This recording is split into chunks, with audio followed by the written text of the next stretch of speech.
I am as strong as the woman next to me. My name is Madhavi Reddy. I'm the Executive Director of CDAD, the Community Development Advocates of Detroit. We all collectively work to support nonprofits in the area who are often led by Black and brown people.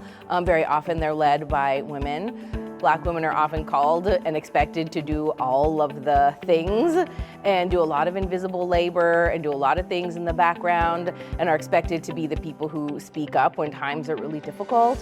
And so I think as, a brown woman working with this powerful group of Black women, I try to make sure to step in and, step up in a way that makes sure that I'm not really benefiting from sort of the leadership that is generally expected of these particular women. As a woman of South Asian descent, there's really a strong expectation of high achievement. And so I think that there's some sort of strength in just really owning who you are and interacting with people in a way that really is true to your values.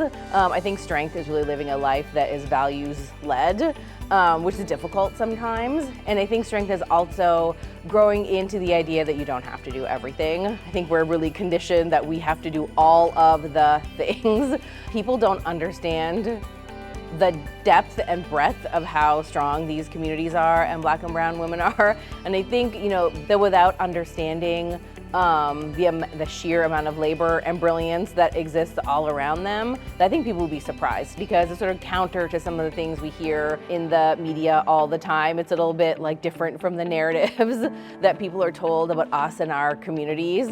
But in Detroit in particular, this work is done predominantly by Black women. Not exclusively, but mostly. Most of these organizations have Black women as their leaders.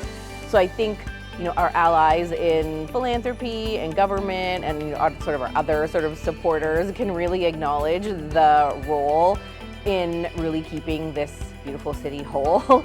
So there's just so much brilliance that I think if it was untapped and allowed to just be, that we would be able to solve a lot of our pressing problems, really. It's sort of up to us to set the tone organizationally about how we care for each other. So I think a supportive environment just looks like having enough resources and having the freedom to dream and do what we know needs to get done.